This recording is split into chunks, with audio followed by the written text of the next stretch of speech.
we need to see what exactly is the definition that we are going to use here for spirit guide. And I want to give you that definition because there are too many different expressions throughout the world, and that's why I was, and I am, so interested in seeing what expressions you are going to share with me. Because sometimes when we are traveling, we are in a different culture, we need to relate to the people by using expressions they are familiar with. And when I am like in a session or answering a question, I see that people sometimes, they refer to a common expression. Let's say we are going to stick to spirit guides. It's just more known, that's why I used it. But they mean slightly different things.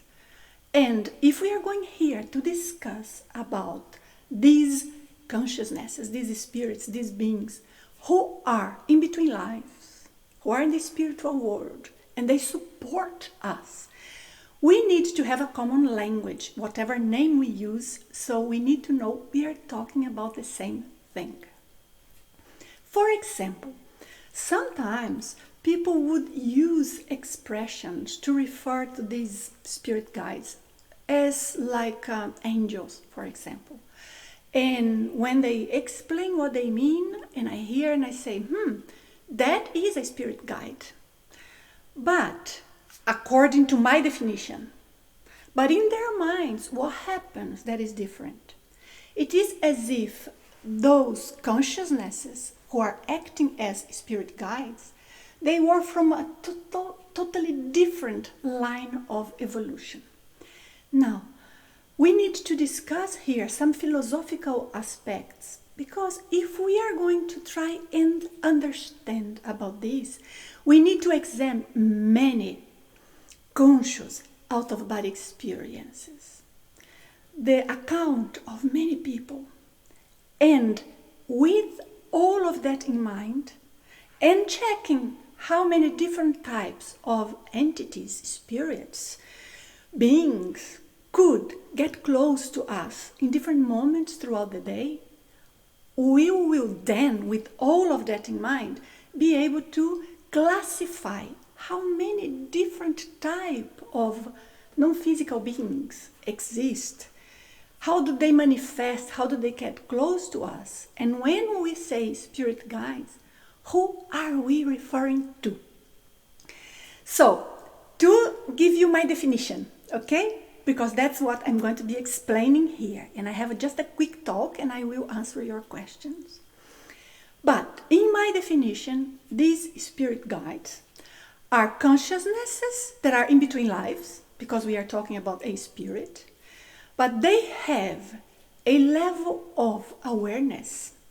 They have a level of understanding, of capacity, of embracing reality that is remarkable. And they have a high level of principles, like cosmoethics. Why is that so? Because for them to be guiding us, they need to know a lot about who we are. But not only now in this life, our identity here, Nancy or any of you who are there with me. They need to know who we are in terms of what are the traits that we have, even from past lives. There are traits that we have perhaps created situations that were not positive. And now in this life, the idea would be that we don't go towards that direction, because most probably we will just repeat a trait of personality that is not going to be productive for our growth, for our evolution. So they need to know that.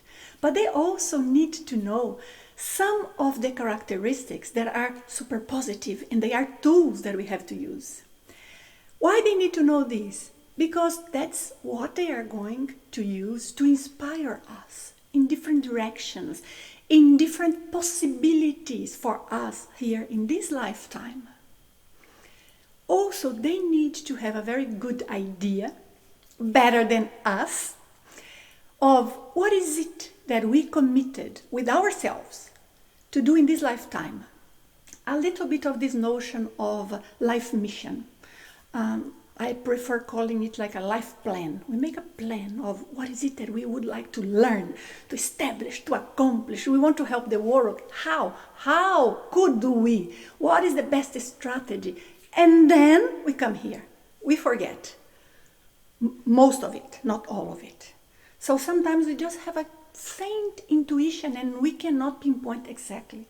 So these consciousnesses that I am referring to here as spirit guides, they will support us in the direction that is more favorable to our evolution, to our growth. When we grow within, we get in better conditions to the spirit world when we return after the biological death. And the more we grow, the more we spread peace and calm, the more we'll be able to go further, many steps ahead, and help the world better, which is harder and harder to do. But still, there's got to be ways. But it's on us to put that into action, to decide what we are going to do, because that's how we build traits that are going to be fundamental for our personality in a sense of as consciousness, the traits that we carry from one life to another. So these guides that I'm talking about are consciousness who are well developed, not just a friend. They are friends, of course, but they are more than just a friend. They are very well informed friends. Also, they are friends who use high standards of ethics and principles. Therefore, they won't interfere with our decisions. They may support if we need, but interfering, creating problems, pushing us to from one direction to another, this is not exactly a friend that respects us. And it's part of what we have to do in this life, to learn and to be truthful to who we are most of the times when there are things that we end up not accomplishing. It's because there is that intuition inside of us of what is it that we have to do, and we end up not putting full attention into that. Anyways, I'm referring to this because one of the important things that these spirit guides do is supporting us to accomplish what we have committed with ourselves we would do, and is within our capacity, so that we have peace of mind later on. We have peace of mind and we feel good about ourselves and our lives when we pass away. So it's a vision that it's much broader than just helping us to find a parking slot, which I'm not saying doesn't help, but I'm saying the vision in their minds, it's bigger. They have that very ample vision. That's why they are super lucid beings. Throughout evolution, we gain lucidity. So we get to the point, if we are not yet, of also helping others when we are in between lives. This is part of evolution. But there is a complete model of study, a complete research model behind what I'm telling you. I do not have time to share this with you here. This is part of what we share in the Consciousness Development Program. But I brought some images and some ideas from the Consciousness Development Program to here so that I can share with you and we can go deep. I asked IAC full authorization, but some concepts are super important. So what I'm trying to say is that this term, spirit guides, what we prefer to use is spiritual mentor. Just because the word mentor implies a little bit more this person who is there to know what's the best, to support, to give us ideas, to give us wisdom, but to respect when we are not acting as they think would be ideal, and will be there to respect our limitations and to respect our decisions. So that is who we are going to talk about in this specific live talk. Sometimes, so far so good. Let me see here if so far so good. Hold your questions for a moment. I want to give you a broad vision so that questions go to experiences you have had and things that you need me to answer that are important to you, and that is the opportunity. But so far you are hearing me well, everything is good. For me, the volume is good. The volume should be okay, guys, because I am using a very good microphone.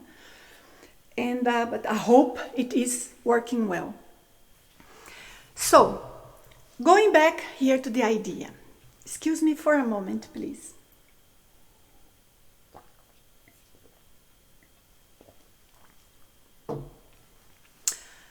When we have somebody who is with us from the spiritual point of view, an entity, a spirit who accompanies us, because they like us from things we have done together in previous lives, or things we have done in this lifetime and they just departed before, sooner than we did. So that is lovely, and they do offer support. But that is not identical to the support of someone who have a broader vision. Why that is not identical? Let me explain to you why. Because sometimes these consciousness that sometimes we like calling blind guides, because they try to help, they are like guides, but they do not know what is our life mission. They do not know many important things about ourselves and our past lives. So they guide us according to what they think is important and what they think we should do. So then it becomes exactly like a friend who is very nice with us if we are doing things that are according to what they think is important or we should do. But if you decide, for example, that you are no longer, suppose a friend here, you are no longer go to the meetings every Friday and you wish to do a different course, you want to study something different, you no longer fancy drinking every weekend, whatever, or whatever it is, then that friend may get mad at you, may try and convince you, and please come, oh, you cannot do that. So that friend helped you many times, but do not have the level of unbiased principles as those that I'm talking here about, that I'm calling spirit guides. So we have many different types of help. Spirit guides are those who are very lucid and conscious outside the body. By the way, let me make a parenthesis here. Thanks so much for all of you who are there with me live. I will answer your questions. And I am recording this in a separate device so that later on I can upload without all of these problems we are having here. So if you are here with me live, so that is very nice. But for others, I will not publish this one. I will publish the edited version, otherwise this will be a nightmare for everyone who is here with us. So far so good, right? So then we have a definition of what I mean by spirit guides, and if you allow me, I'm going to refer to them as spiritual mentors. Is that okay? But same concept, or the definition is the same, no matter what's the name we use. And within this definition, I would like to give you some examples of things that they do and what sort of action we can perform or exercise to connect better with them. Because sometimes we think that we are lonely, we feel we are in a difficult phase of life and we want support. And in this moment, when we know the spiritual life exists, we tend to, oh, please help me, oh, let me sense you, oh, please give me a sign. And if we are in a, how would I say it, producing a type of information that's too dissonant, sometimes these mentors, spiritual mentors or spirit guides, they will be there trying to connect with us. Trying, it's not like they don't care, they care, they are trying. But we are so much focused on our own bubble, on the bubble with the type of energy we have created for ourselves based on what was in our mind before. And because of being that bubble, they cannot get close. They cannot connect with us. What may happen in a case like this is that we end up connecting with others who will take advantage of the energy field that we created, that I just refer to as a bubble. But they take some people, some consciousnesses, spirits, not these mentors, not these guides, with other level of ethics. They may take advantage to get close to us. So that is very complex because we are not perfect within. We are growing, we are evolving. The more we evolve, the better we feel inside. The more we can be balanced and spread through love. But we are not there yet. When we get there, we will have such a clear vision of the world, not only of the politics, of all of the dimensions, of the context of all of these, like in this phenomena that people call like enlightenment or cosmoconsciousness, when they feel they are one with the universe and they can understand everything and everything is understood and forgiven and it's only peace. Well, one day we have to evolve enough to get there, but we are not there. So what are the traits that we have that we may not be fully conscious of them, that may end up creating a certain type of energy field around of us, which may end up attracting or allowing some types of entities, consciousnesses, to get close to us? We have to be aware of that, because when we want to sense a true spiritual mentor, spirit guide, we need to recognize the type of reaction we have, the type of effect their energies, their presence give to us. It's not only one idea or a few words that are beautiful words. Someone can say beautiful words and inside be someone with very low ethics. So the point is, when one of these spiritual mentors get close to us and we connect, we feel hope, but a peaceful, serene hope. We feel there are ways. We feel empowered. We feel strong to do whatever is it that we want to do, that we have to do. We feel empowered to pursue accomplishing our life plan, life mission, whatever it is that we determined was important. So it's a commitment of us with ourselves, which sometimes are the most important ones. So in this case, that presence gives us a serene clarity of mind. It's not happy. Well, of course, this is a type of happiness, but it's not a superficial happiness. It's a serenity, a strength. So you feel empowered. So we have to think, how many times have I felt that? I'm going to tell you a very, very short, brief story of something that happened to me once. And I always loved all of these topics. I had out-of-body experience, but we need more than out-of-body experience only. We need a vision that put a structure in the knowledge so that we put one idea aligned with the other and everything starts making sense. And that's what we like to do. I love doing it, and I give you bits here that I try to connect ideas here together with you, or any work that we do, any research that we do at the IAC that I am part of. Like when we teach, we always try to do that. It's more than just tell a story. It's more than just have one experience. It's understanding. There is a sentence, a phrase of mine that sometimes we put in our social media, that is, it's not about the astral projection. It's about what we learn from it. And that is absolute true. because many people leave the body and have experienced that they get traumatized, or have experienced that they misuse, they try and manipulate others. And I have already seen things like this. So, going back, what we want is to understand how these spiritual guides or mentors can get close to us.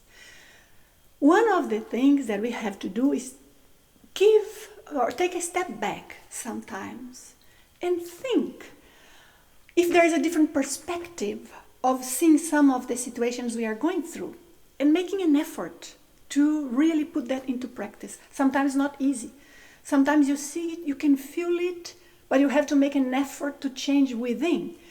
Other times it's not so easy to do because we need to cleanse the energy field first. And there are many techniques for this.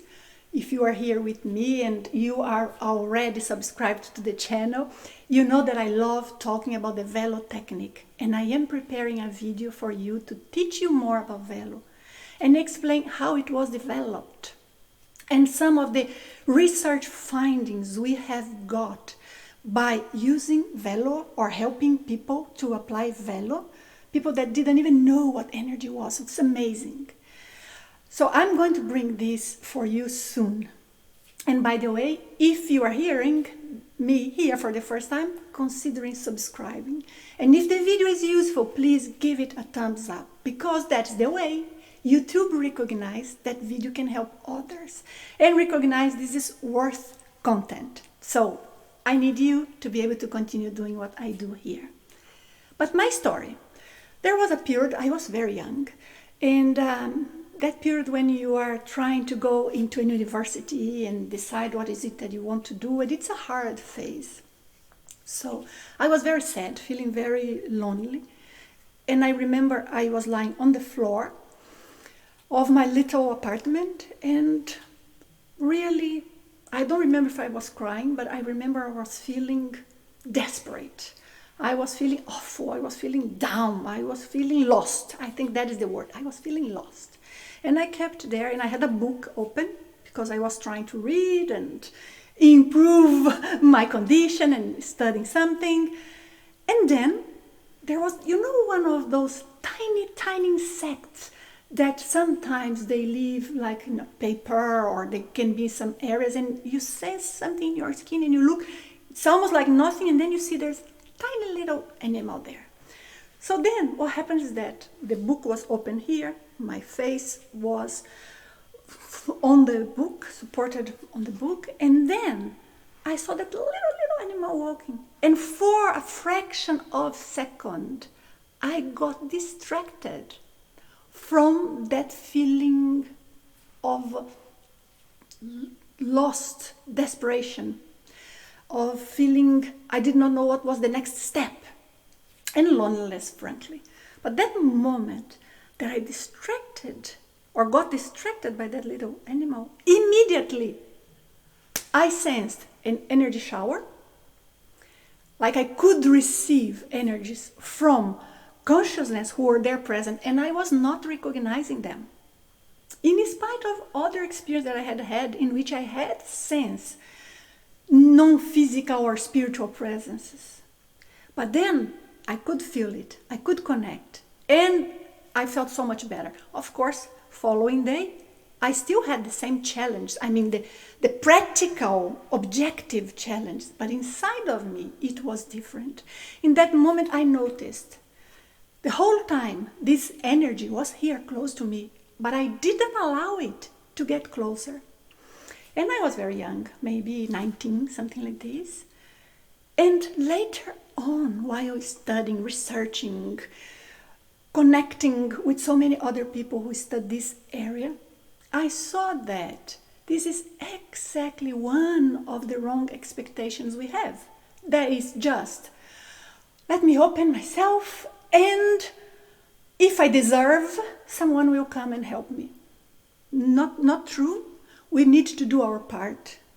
Not true that we just, by deserving whatever it is that is going to help us, is going to open the ways. So you imagine, okay, just as making a point here. Let's say you make all the wrong choices in life and you allow yourself to go down into any flow of energy that drags you to directions and things that are not ideal. And you expect that because you deserve, or when the time is right, someone non-physical will come, make a miracle to change you, your life, and spend a lot of energy and a lot of time to be supporting us whilst the world is in such chaos. There are too many people to be helped. There are many things to be done by these guys. They are not like butlers that they will be there whenever we want. It's a joint work. Hope I'm not going to blunt, but if we want to get closer to them, we need to understand how they operate. Otherwise, we get deceived because we want to connect. We want to be part of that spiritual community that is more advanced. We want to be supported. So we may be deceived by one of those other entities that take advantage to come close to us whilst it's impossible for some of these mentors because we do not create space. We are completely out. So that's why sometimes we see people that they only change or they only start noticing about the spiritual world after a big crisis in their lives, because it's when they get a shock and they cannot get distracted anymore or go lower, and that's when the awareness comes. So it's very, very important to have this notion. Also, let me share here with you, I told you I had some image that I got from the Consciousness Development Program, but also one of the things that these guys do, I hope you can see it, I just took the slide exactly as it appeared there. This is an image that is copyright of the IEC. You see it in many places, but people are using without authorization. Here you see the guide, this non-physical presence. That is someone who have a high level of evolution, supporting a person who is here in the physical body to detach, to have an out-of-body experience. And I love this image because the way it shows the connection with the projector there, I think it's very accurate to how we sense sometimes. There we chose to show the figure of these spirit guides, full body. But you will tell me later, in a moment, if you ever had a situation in which you saw, for example, like one hand, just one hand, that you know someone is like showing you the hand and you know that if you hold it, you will leave the body. But it's a good feeling. It's not a bad feeling. Because the feeling of trust, the feeling of love that we feel, it's not superficial. We feel. You have to trust your perceptions. You don't just go because somebody tell you, hey, come, it's nice, I'm a good one. You go because you sense it. But believe me, you will sense. Believe me.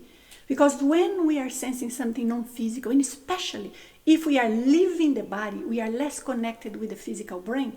It's so much easier for us to observe information of the energy. But also for you to have a guide that comes and helps you leave the body like this, an advanced one like these mentors, your environment, the room, has to be relatively balanced, the energy of the room. I have a video here in which I told you how to cleanse your environment. And this is something that there are many steps. I there explained in details the first step, but that is how everything starts. If you are in doubt if your room is good, take a look there. Put this into practice. If you feel like you are not fully in control of your energy, and sometimes you have ups and downs, and you do not know who exactly is giving you an intuition, and you get ideas in your mind, you do not know who is giving you that idea, Practice velo. Those are the techniques I use. Those are techniques that we have been using for almost 30 years. And I've seen the result. There are other techniques, of course, but just that I think this one is more polyvalent. It helps in so many different areas, and it gives you more awareness and more self-defense. At the same time, it lets you be open. So it's safer. Let me put it this way. It's very safe. So I feel here that I can tell you without having to worry about anything going wrong if you do velo correctly. Now, there is a short video here in the channel that explains a little bit, but I am preparing a full 3-hour explanation, step-by-step course that you can take. But it's going to be in 1 month, more or less. It's going to be live. If you want to be informed when it's available, you can perhaps just subscribe in my website, nancytrivelato.com. And I will make sure that I will inform you of this possibility. It's between 3 hours and a half, 4 hours. But everything you need to be sure that you do to be able to do velo correctly. Because this correctly is very important, because there are techniques that we can do that will help, and velo is this type of technique. Do whatever you can. If you need it, trust it will help. But how far will it go according to your needs? What sort of effects will it leave on you? How long they are going to last, these effects? 30 minutes? 30 days? Or 30 years? Or it changes you. So that is what varies here. So this is what I wanted to share with you about spirit guides. I'm going to share another image here that I also took from the Consciousness Development Program. And what you see here is an image of an assisted projection. Assisted means in which we were assisted. A mentor got close to us. And the way we tried to represent here was by showing, again, supporting and bringing the projector, the person projected, to somewhere. But that does not mean this is always how they are going to appear. Sometimes we have more of a sensation. I'm sorry, I changed by mistake here. Sometimes this is more a sensation that we have of their presence, of what they tell us, than seeing them. So you tell me, please, if you had experience in which you saw a real spiritual mentor that you could see completely, or if you felt it. Because I had many experiences in which I felt them clearly. I could get the idea, I could almost communicate, but in a number of them, I wouldn't see them. Because many times we are outside the body and they are in a subtler dimension, in a subtler dimensional layer than we are. So it's the same problem we have here with clairvoyance. We may sense something, but we don't see.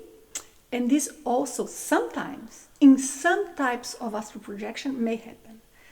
So those are some of the ideas that I wanted to share with you for us to be able to talk and for me to get your questions.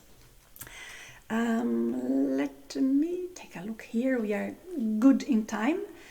Let me see if I have the questions from Laura. Okay, she's putting all the question here. How do we know when then? So we have here Schubert. Thank you. How do we know when they, the guides, are trying to contact us? Well, sometimes we don't know.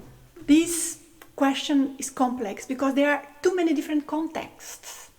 Sometimes if we are about to leave the body, it's one context and it's one type of answer. If we are in our day-to-day life, I have to give you a completely different answer. If we are outside the body, it's a different answer. If you are in an environment that's a little bit charged with energies not so balanced, it's also a different context and a different condition. But let me give you an idea here that probably will help whatever the context it is. These mentors or guides, they try to contact us many times or whenever we are in need, or they can support us for our growth. I used to say sometimes to my students that they are not going to come to the comedy in the movie theater to be there beside us. They have work to do. The world needs help.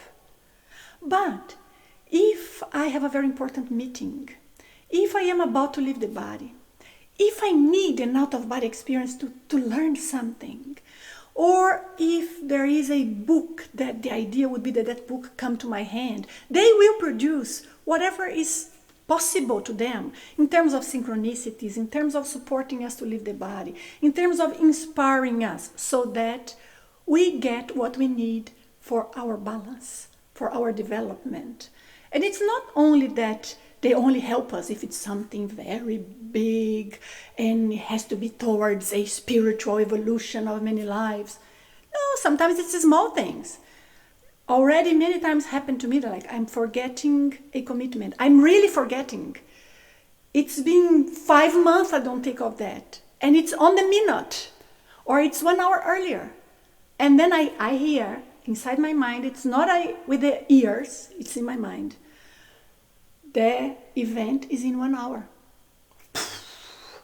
And I say, goodness. Or other small things. What I'm saying is, they help whenever they can. If they can, if there is a way for them to get close, they support us.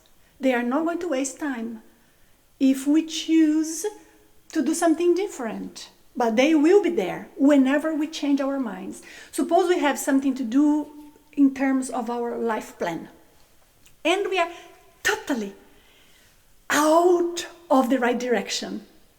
By being totally out of the right direction, we simply do not get any possibility of the right synchronicities coming. And there may be one day, let's say 20 years later, that we got the wrong direction or whatever. We feel there's something wrong. And then we think, I'd like to change. Immediately they will be there. Because that is the moment for them to support us. To be better, more balanced inside, to be wiser. And that is what we need for evolution of every consciousness. And this planet is a sum of all the consciousness who live here. Those that seem to interfere more are the human consciousnesses.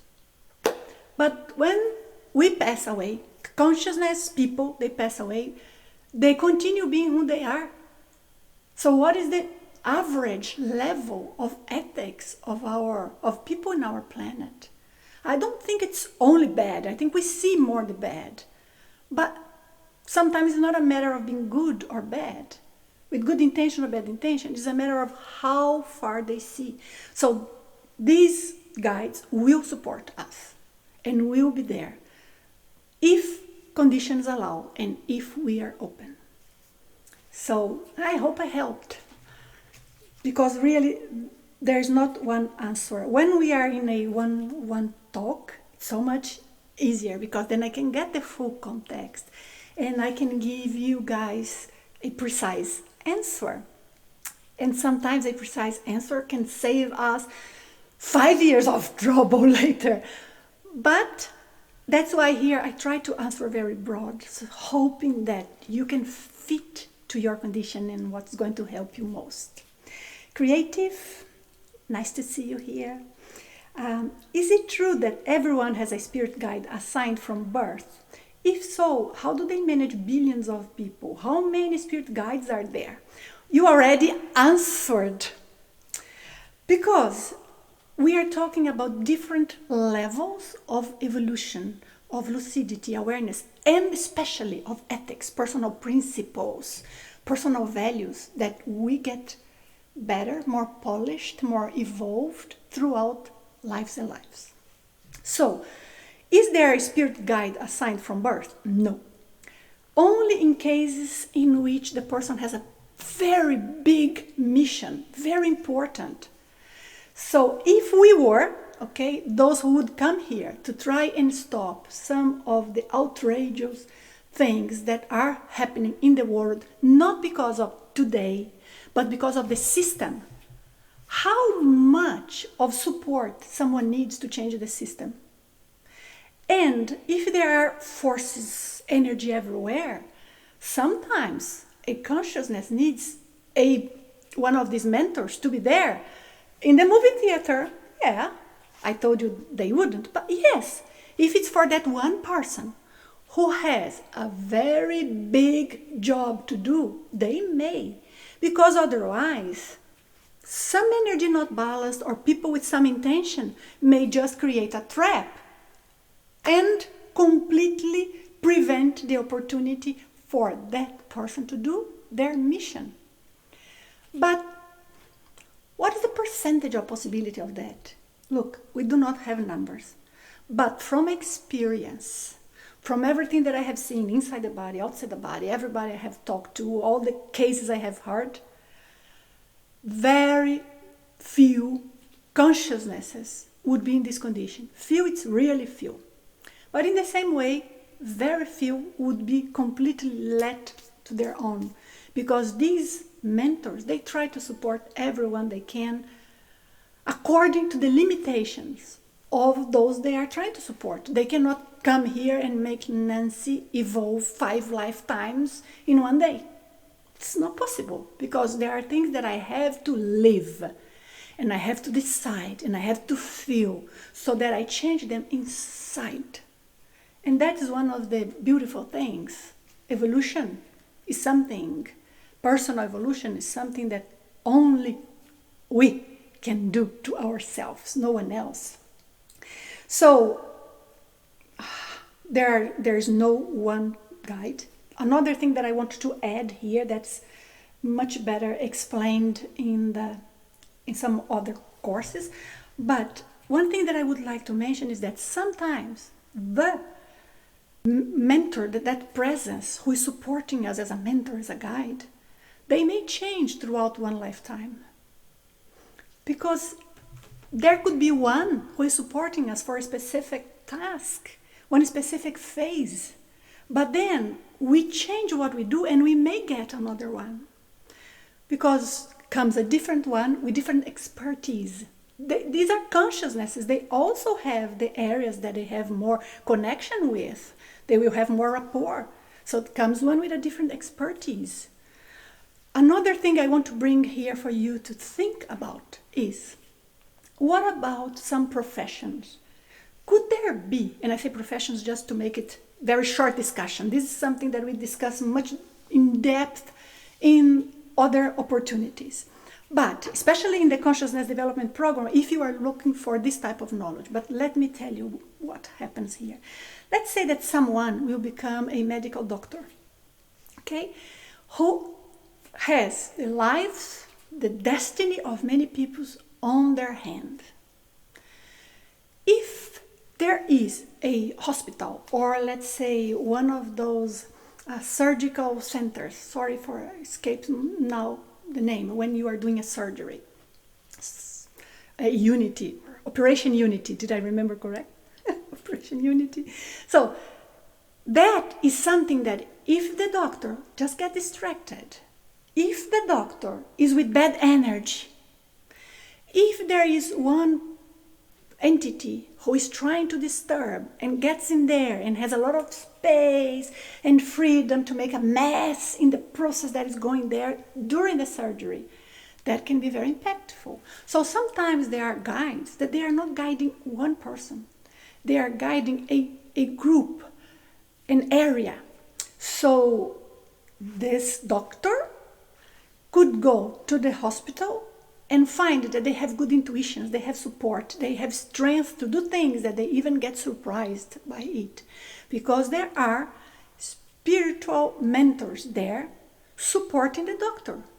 But if the doctor has really bad intention, is really working only for the money, really doesn't care about the patient, and I'm sorry, but there are many like this, and really don't respect anything, it could be the case that these mentors cannot get close enough to that doctor to support them during specific treatment. So when I go to any doctor, dentist, anything, I see two things: their curriculum, where they are, and if I can afford. And I see another thing: what sort of energy is around them. So for this, I need to feel, to connect, or to see them, or to talk to them. Perhaps I won't know everything, but at least I get a feeling. Oh, this guy's nice energy around. I trust enough to trust that maybe a mentor who is trying to support me to do something and a mentor who is trying to support that hospital will be there present. But if it's a place that it's completely out of ethics and a doctor that didn't pick the right profession, let me put it this way, to be very subtle, then it may not be the case. So what I'm trying to add here is there are spiritual mentors and guides who are with the doctor or with the person because of a profession, because of a task, because of one period that they are doing something important. But if they go, that mentor will then be supporting whoever replaces them, because their task is not towards one person, but one big area. Does this make sense to you guys? Well, let me see here what you tell me. I like working with this here. I see you're telling me some of your experiences. So, thank you, Creative. Allowed me to explain many things that I consider very important. I hope you guys enjoyed these different angles. Did you? Let me know if you like it. Then I have Tui. I do not know if your name is complete here, but anyway, I had an experience this morning and someone who looked like Voldemort tried pulling me out of my body. I was naive to think it was my guide, but I don't think it was. He was in my dreams and I was having a night terror and woke up in fear. I had a horrible headache. Thank you for sharing. This sort of thing happens. And the good thing is that then we learn. Next time you recognize the same type of energy, you are going to think, haha, you are not going to deceive me again. Because sometimes we are outside the body and there may be some entities, spirits, people who are in between lives, that they approach us pretending to be someone else. And here you were naive, but that's natural. We trust, right? We trust, wow, if they are trying to help me get out of my body, this is always good. Yes, this is always good if we are tuned with the right idea. But, I would say this experience is super positive. You learned so much from this experience. You learned how to recognize the energy, and you were having a night terror. You were in contact with something that was already very uncomfortable. And let me say something. This, what you are describing here, I hope I don't frighten any of you. But I think it's my role here to be super open because we are sharing very important information. So what I'd like to say is that many times there are people who are projected, not fully conscious, not fully in control, and they encounter some of these consciousnesses who are so-so. They may look normal, but they give us a bad feeling. Everyone has that. Everyone. Some people are conscious, some people are not, some people think it's a dream. For us here, I assume you have already had some experience like that. So it's a nightmare that is so real, you think there's got to be something else there, it was too real. And later on in the day, you keep remembering that sensation, like the energy comes back. This happens to everyone. What you were very lucky here is that you were conscious, you saw it happening from the beginning, so you learned a lot about this. But next time, let me give you a tip. You practice how to do this velo technique. That's what I use. One day I'm going to be here telling you about a attack, psychic spiritual attack I had I think it was about 2 years ago, which would only resemble one that I have had back there in 92. It was big, but I was very proud of myself because I did all the correct measures and I didn't get desperate in any moment. I was like, in a mission, taking care of everything. And that's wonderful. And I learned from that. And hopefully I could help someone or cleanse the place or something. But what happens here is that in many cases, like I said, when we are in connection with these consciousnesses, like in a dream or something like this, they may end up interfering with the pattern of our thought and producing all of these.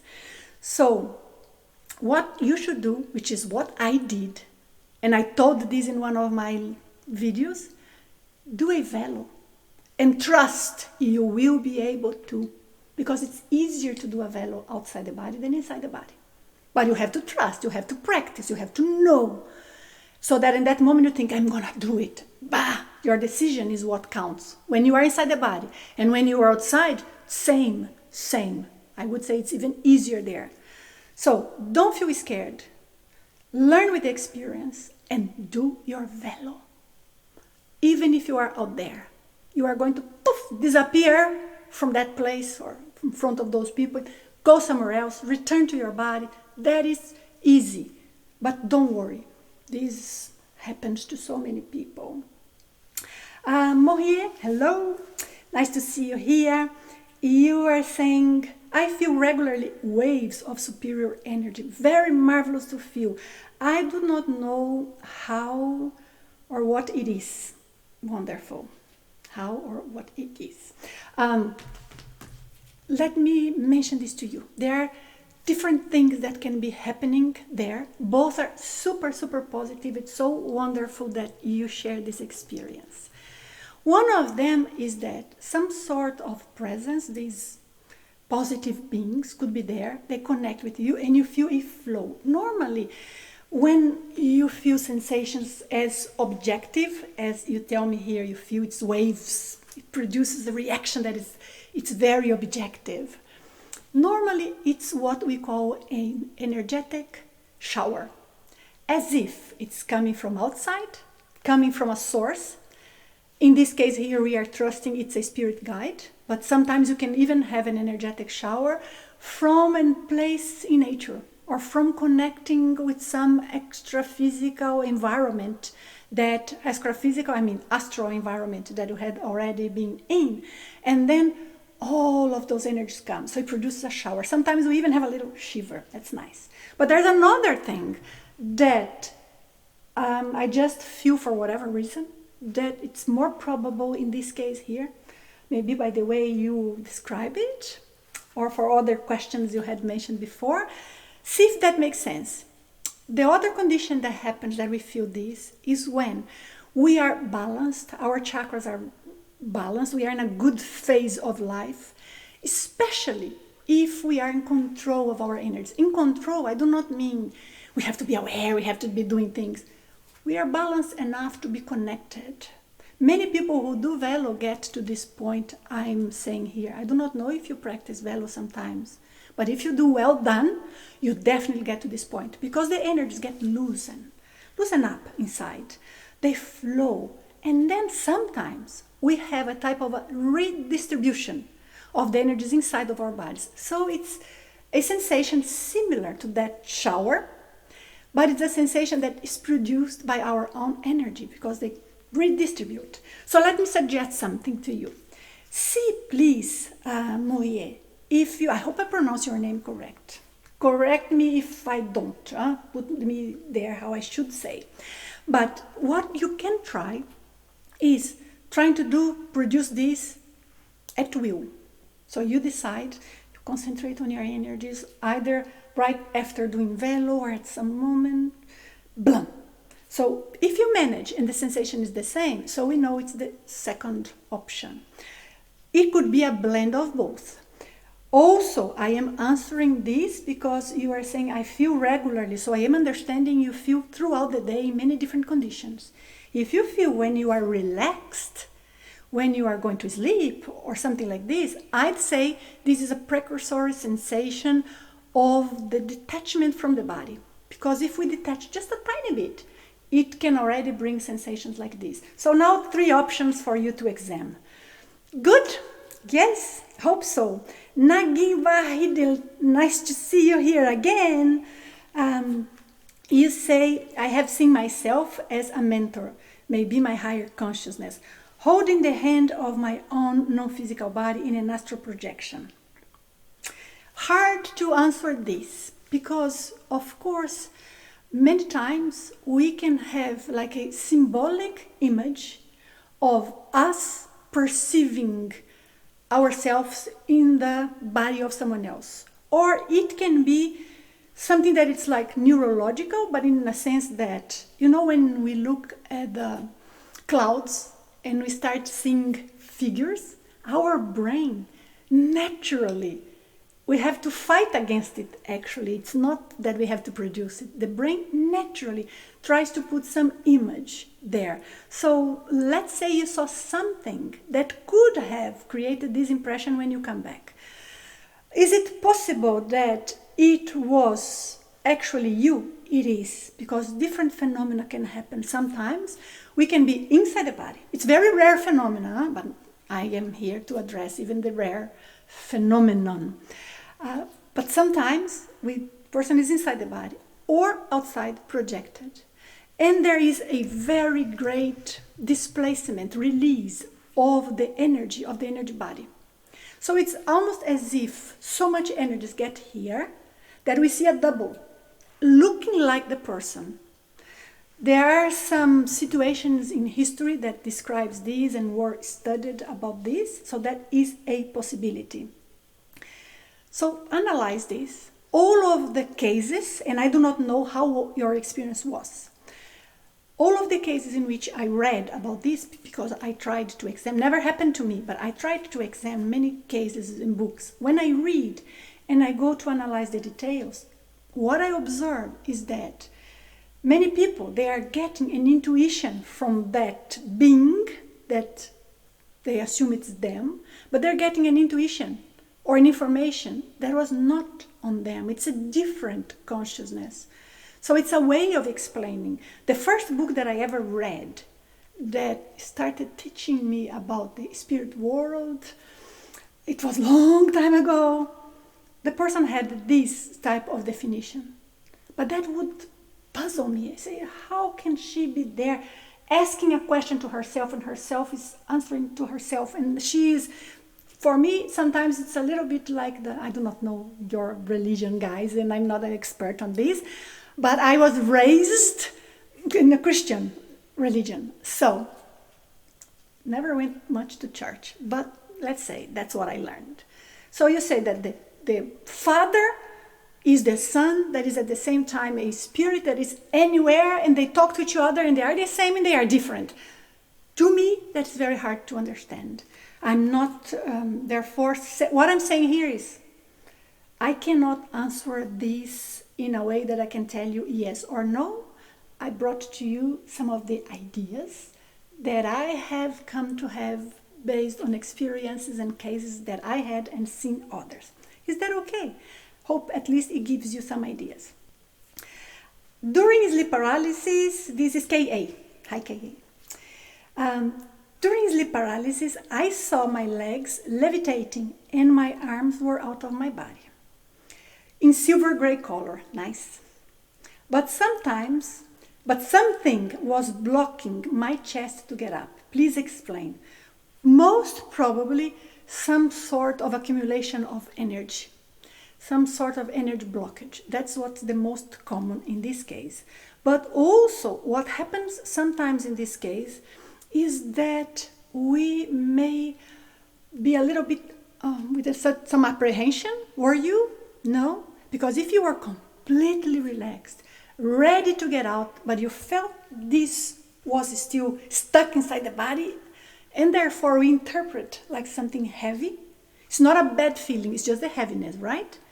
It's not coming any sort of a threatening sensation. It's just heavy and you couldn't go further. This is super typical in the conscious disconnection from the body. So it's one chakra that is not as loose as the other ones, and therefore it takes longer to detach. My suggestion in a moment like this is, don't interfere much, be quiet, wait and think, I'm waiting, that is okay. And keep playing with your hands, because there are some techniques that we teach to leave the body, that they are based on sensing the part that is out of the body and moving it, playing with it. Because by doing that, we reinforce our rapport with the non-physical astral body and with the astral dimension. So that is a tip for all of you, that you may want it, may be interested. Okay, guys, I think that's what we have time for. Laura is here telling me, Nancy, you have another one. I scheduled 2 lives in one day. It's a bit crazy, right? But takes me time to arrange the equipment, so I prefer doing it. Let me see if you have questions specifically about mentors. I see here many questions that they are not exactly about mentors, and I would like very much to focus. Cat Williams, I have spontaneous OBEs. Can I help a friend of mine live on OBE if I find myself in an OBE? Can I think of her and try to pull her out of the body? Or can only spirit guides do that? Thank you for a very clear question. You can do it, absolutely. You are with the right energies, you are with the right intention, you are lucid, you know what you are doing. There are a few things, I'm going to give you tips there, okay? Better if she knows, because she'll be prepared. Being prepared means she's not going to get surprised, because some people have already tried this sort of thing. But the projector who is getting out of the body or who meets someone else is not very lucid, or were not very lucid in those cases that I am now remembering that I have examined. And therefore, the person who was being helped gets scared. Oh, who are you? And even do not recognize the person. So you must be prepared for this sort of situation, what you are going to do, how you are going to help her. Will you hold and pull her out? Will you send energies? Will you call her name? Will she notice? Will she be surprised? Will she be afraid? Will she recognize you? Will she be lucid when you get her out of the body? Because maybe she is not, and then she acts in ways that doesn't make sense to the situation. So many different possibilities, but absolutely yes, this can be done. I like the question. Thank you.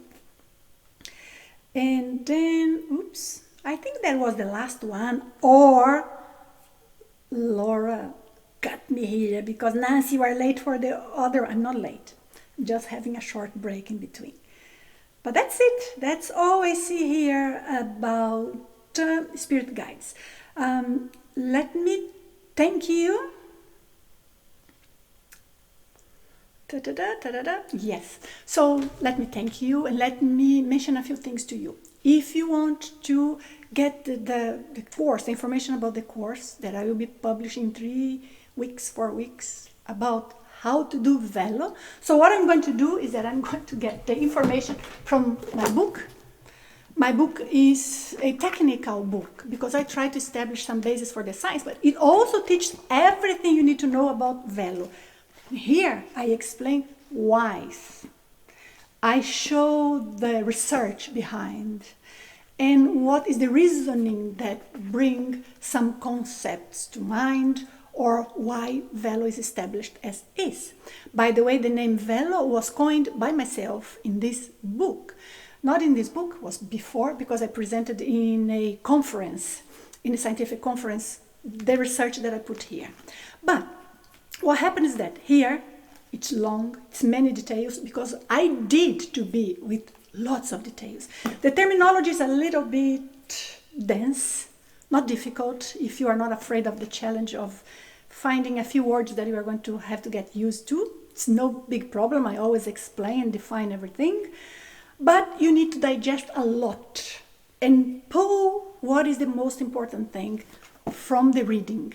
What I am doing in this course is that I put attention on what's the experience of people, what are their most common questions, their difficulties, And I create a guide that goes from beginning and what you have to do, what you cannot miss, each sensation, what it means, if you don't feel what to do, and blah, blah, so that I know if one of you take that course, you know how to do Velo. You may be lazy, you may not practice, but you know how if you follow what's in there.